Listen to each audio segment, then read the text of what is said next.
është marrëdhënia me ta? Janë dy botë të ndryshme. Dy botë të ndryshme, për hir të vërtetës.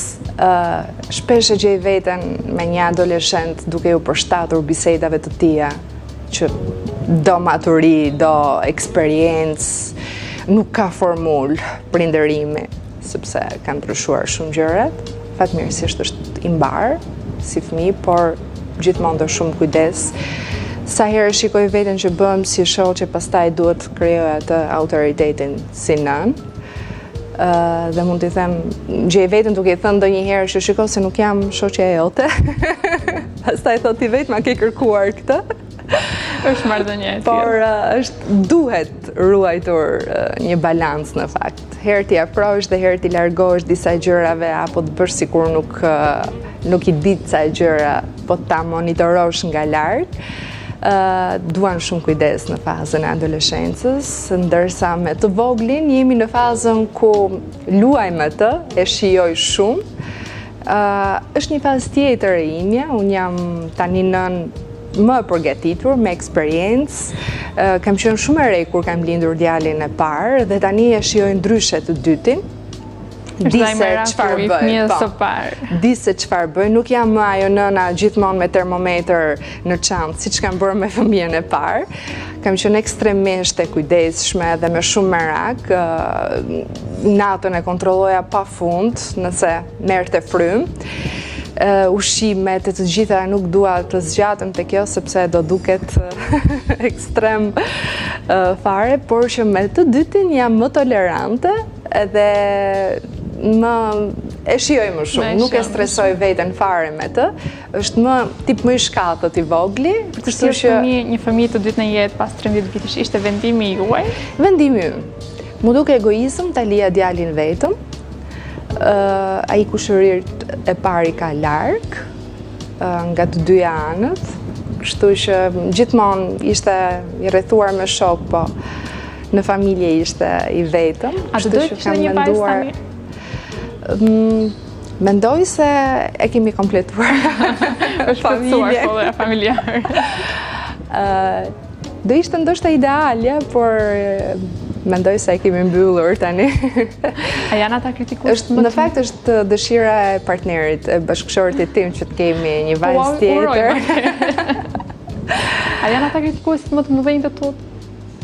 Për pas çdo daljeve televizive, a ka kritika nga ta? Mamaja ime është kritikja më e mirë.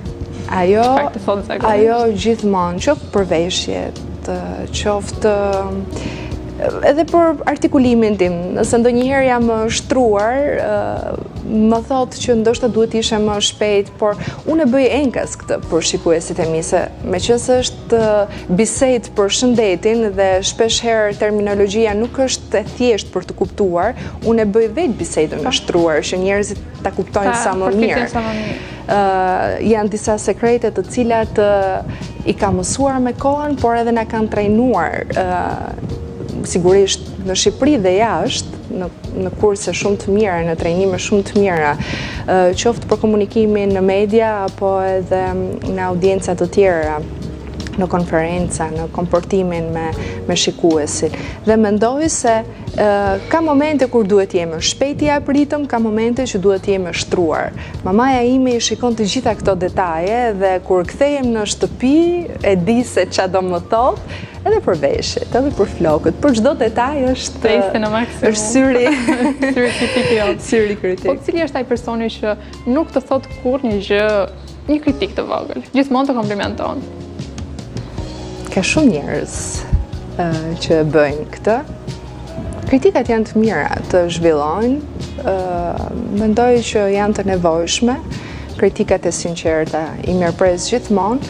Njerëzit në përgjithësi thonë fjalë të mira, sigurisht i falenderoj, por them, edhe unë i kam ato të ndara, besimin e di kush mi thot të mira dhe kush jo, kush mi thot të sakta dhe kush jo. Nga çdo kush. E vërtet, pra unë e di që ato që mi thot mamaja janë absolute, në shumicën e rasteve, pra në 70% që mami mi thot, e di që ka të drejtë, përveç atyre të anës profesionale të folurit që thash, por përsa i përket paraqitjes, apo gjërave të tjera në përgjithësi e di që të mamit janë më të sinqertë të mundshme.